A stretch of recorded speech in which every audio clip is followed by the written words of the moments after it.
Hey guys, hope you're all doing well and staying safe out there. Today I just wanted to make a real quick, although it might not be that quick, but I wanted to make a follow-up video on my why Zoomers are not playing Gibson guitars anymore. I got some really great comments that brought up some really great points, kind of continuing the discussion that I wanted to go over. And I also think Gibson have done a lot of things recently which are worth touching on that might go further to give context on why young people are just not that interested in the brand, and maybe some more tips on how they can appeal to younger people. So anyway, I'll jump into the comments. We'll jump into some other things Gibson have done as well.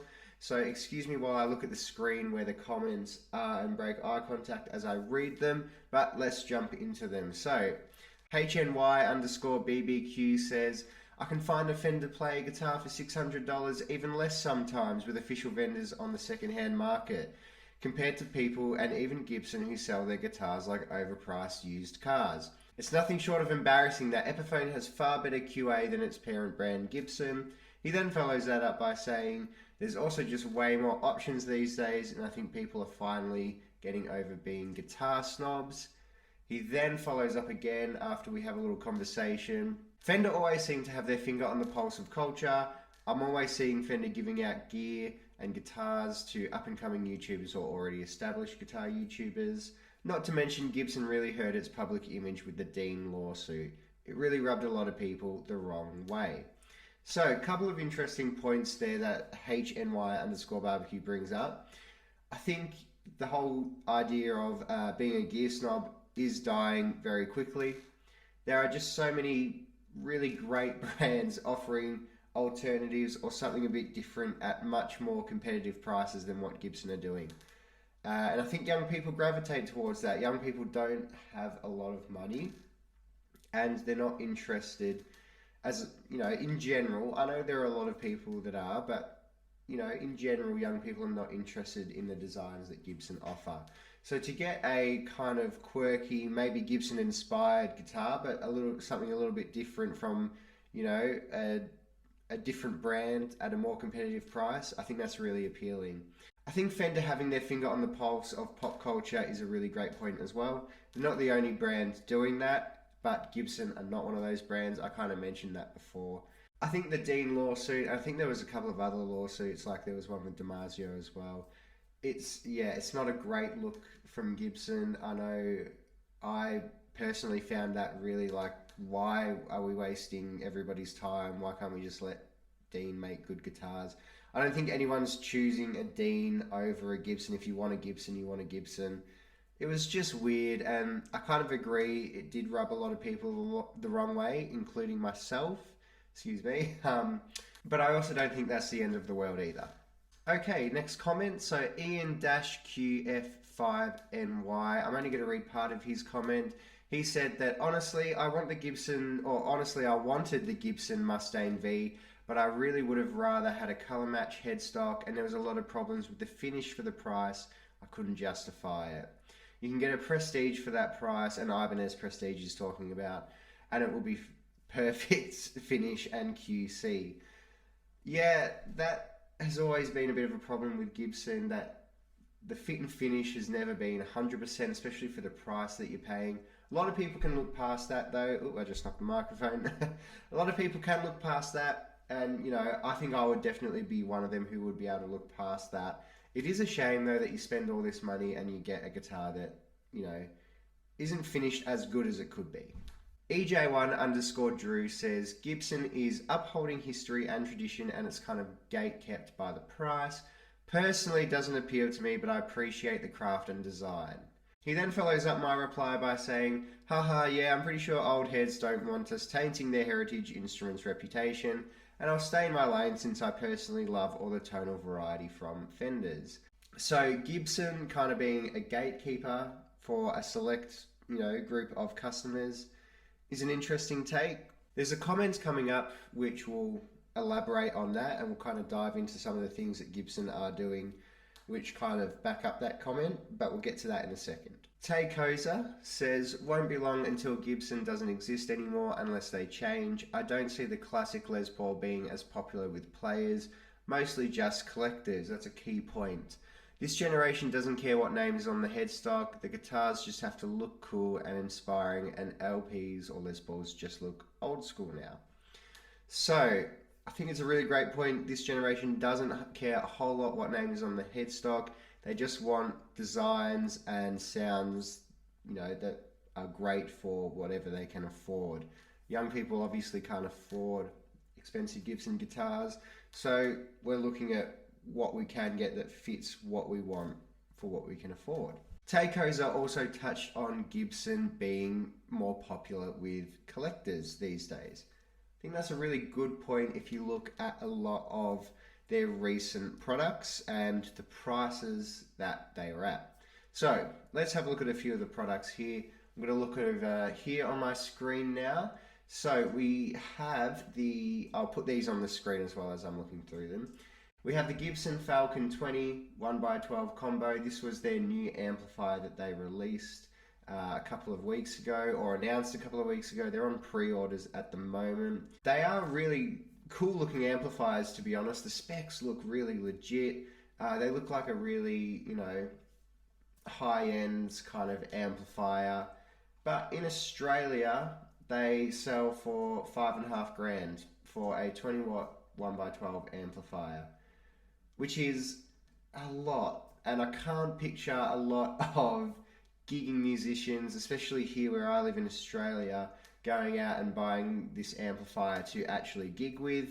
They're going after the Fender amplifier type thing, it looks like. Which, when you think about it, you can get most of Fender's guitar amplifiers, you can get most of the amps in their range for cheaper than $5,500, which is a little crazy. Now, this is a very cool looking amplifier. It's got some unique things, and it's for the high-end collector. It's not for the gigging, working, blue collar musician. It's for the guy who collects really nice high-end guitar gear. And that's kind of the point that I think Takeover was trying to make, that they're not really making products for working musicians, they're making products for collectors. And I think the Gibson Falcon amplifiers that they've just released are a good example of that. A more infamous and more recent example of that is potentially the Gibson 59 sound PAF pickups that they've just released for $1,000, which is American, so I don't know what that is in Australian because they're not on Australian stores at the moment. It's going to be a shit ton of money because everything's expensive over here. But the fact that they come in this really nice ornate leather case shows to me that, again, they're going after the high-end collector. They're not going after, the working musician who's gigging every week. He's not putting them in his, Gibson Les Paul studio. This is for the high-end collector who loves Gibson guitars and, really wants just a piece of Gibson history. Or else, why would it come in this leather case? Now, don't get me wrong. I love the case. It looks so cool. But it's also so dumb for a pair of pickups to come in such a nice case when they're not going to sit in the case if you're actually going to play them. And I think it gets back to the fact that Gibson are a brand for collectors now, and they're not a brand for working musicians, which means that popular musicians are not playing them, which means young people are not buying them. Now, as a young person, as a Zoomer, do I hate these products? No. I actually think that the Gibson Falcon 20 is a really, really cool amplifier, and if they did a cheaper version that was made overseas, I'd probably look into buying one because it looks so cool. It looks like it has some really cool and unique features. I haven't heard any sound demos, but I imagine they sound really good as well. But at, $5,500, there's no way I'm even considering it. As for the 59 sound PAF pickups, again, not even considering it. I actually think, as cool as the case is, and as cool as an idea as it is to recreate the 59 PAF pickup as close as possible, I don't get why it's $1,000 and it has to come in a case. It just screams to me that it's for the collector and not the working musician. There's a comment that we're going to get to in a second which I think sums up, particularly this product very well. Adam Markey 1503 says, as a Gen Zer, what turns me off is the aggressive fixation on the 1959 Les Paul and all its very small and minute differences. Other instruments in the lineup like the Explorer, the Firebird, the RD all catch my eye, but Gibson are so limited in how and when they make them. Give me a reissue of an 82 E2, put a crazy maple top on a Firebird. They did a Flying V standard, which was a V with a maple top. I remember that one actually. And controls like a Les Paul, and that thing was sick, while still being a Gibson. I do not care about a Bourbon Burst or Lemon Honey Burst Les Paul. Okay, so firstly, I agree with some of the points in here that I don't know why they don't embrace the really crazy shapes like the Explorer, the Firebird, particularly the RD is a really cool one. If you put some P90s and some nice finishes in that and, you know, make it Epiphone, I think young people would really get into that. I agree that look, I really love the 1959 Les Paul. I love the history behind it. I think it's a very cool guitar, but oh my gosh, they just have so many different variations I do not care about. It's crazy how many different ways they can release the same 1959 Les Paul. I think these pickups are a perfect example of that. I don't care that they've got a new, you know, more accurate version of the PAF pickup. You've been able to get PAF replicas from Seymour Duncan, from, you know, all these other pickup brands for years and years. I don't care that Gibson now have one for $1,000. I don't care about all the different versions of the 1959 Les Paul. I get that they want to embrace it and they want to reissue that. I just think they need one version in a couple of finishes for that. And I think if they put less time into the 59 Les Paul and all those 50s guitars that they, you know, are riding the wave of, and more time into things like the RD and some new models and things like that, that young people might like, that their brand's longevity is going to be extended quite dramatically. At the moment, I don't know any young person who's like, yeah, I really want a custom shop 59 Les Paul, because it's just, you know, again, none of our heroes are playing them. We're just not that interested. We just don't care that much. And, you know, again, I speak generally because I know there are a lot of young people who are into that. I myself, as I said, really enjoy, you know, a 1959 Les Paul, but I still don't think we need all these variations, and I think most young people don't really care at all. All right, TZ Almavet says, I agree with what is said in this video. Gibson's flaw is their stagnant long-term strategy. Hey guys, we're Gibson, will only get you so far. The options within the entry-level and mid-range guitar market are outstanding compared to years ago. Nowadays, there are a plethora of bang-for-buck instruments that have quality control rivaling some of the largest well-established companies. The market is extremely competitive nowadays, and catering to such a small target group is just not sustainable. Again, I think this is a really solid point. Gibson have been kind of riding the wave of, hey guys, we're Gibson, we're an iconic brand, so why don't you buy our guitars? And that's the thing for younger generations, they're not the iconic brand they are for older generations. And I think that's what's dangerous, is that if they don't change their mark, I completely understand they've got to market to the older generations, but if they don't start marketing to the younger generations, I don't know who's buying them in 30, 40, 50 years time. Alright, so that's all the comments I wanted to read from that video. I wanted to touch on one more thing, which kind of is, you know, another part of this 1959 Les Paul obsession that Gibson have got. Obviously, late last year, Epiphone released, and again I've got it on my screen, so sorry that I'm looking away. Epiphone released the Kirk Hammett 1959 Les Paul. It was the Greenie Burst. It was the Greenie Les Paul, you know, the really famous, probably the most famous Les Paul and one of the most famous iconic single guitars of all time. And there was so much hype around it because, one, it's an iconic guitar, and I actually think this is probably one of the few 1959 Les Paul variations that does deserve its own model. The second reason it was hyped a lot is because it was a Gibson headstock on an Epiphone Les Paul, something that people have been asking for ages. Basically, as long as Epiphone has been making Les Pauls, they've been asking them to put the true Gibson Bookmatch headstock on that guitar. The problem is, a lot of people still found something to complain about with this guitar. And the counterpoint to all the complaints was, well, how can you argue or how can you complain about something that you've been asking for ages? Epiphone have finally given us an Epiphone guitar with a Gibson headstock. Why are you still complaining? And they were, counter-arguing that people just argue against Gibson and Epiphone on anything. It doesn't matter what it is.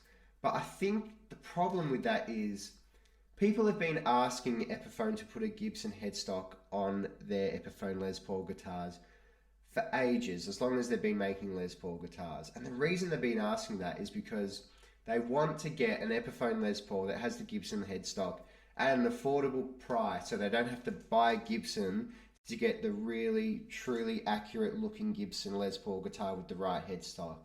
They want to buy an Epiphone Les Paul standard that has the Gibson headstock. What they gave us is an Epiphone Les Paul for $3,500 here in Australia anyway.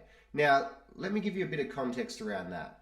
This is for sale at an Australian music store for $500 off, so it's $3,000. This is the Epiphone Les Paul. I could get a Gibson Les Paul Tribute, a proper American-made Gibson with that same headstock for almost $1,000 less than that. I could get a Gibson Les Paul Studio for the exact same price. So no, we didn't really get an Epiphone with a Gibson headstock. What we got is a Gibson with an Epiphone logo on it, because they're the same price as some of those Gibson Les Pauls, those actual American Gibson Les Pauls. What we wanted was an Epiphone Les Paul standard for $500, $600, $750, wherever you're located in the world, with a Gibson headstock on it. We wanted to get that headstock at an affordable price, and what we got was a Gibson guitar with an Epiphone logo on the headstock, it seems. Hopefully this bleeds into the Epiphone Les Paul standards and the classics and the tributes, getting the Gibson headstock treatment. If they do that, Epiphone, then we'll talk. Let's talk. I think that's what you really need to do. Hopefully this is a sign of things to come for Epiphone. It really feels like we got a Gibson guitar with Epiphone written on the headstock rather than what we all wanted, which was an Epiphone guitar at an affordable price with the Gibson book-matched headstock. That's that. Anyway, that's my thoughts continuing on from my previous video. I know this will be a controversial take for a lot of people, but I know a lot of people will agree with me as well. I really want to make it clear that I don't hate Gibson or Epiphone personally. I'm just trying to speak on behalf of my generation and, all young people who share this general view that I've spoken about. Anyway, that's it from me. Hopefully this video is not too controversial. Hopefully you enjoyed this video. I'm looking forward to discussion and debate in the comments below. Let's keep it civilized. But I'm looking forward to hearing a wide range of opinions. So that's it from me. I will see you in the next video.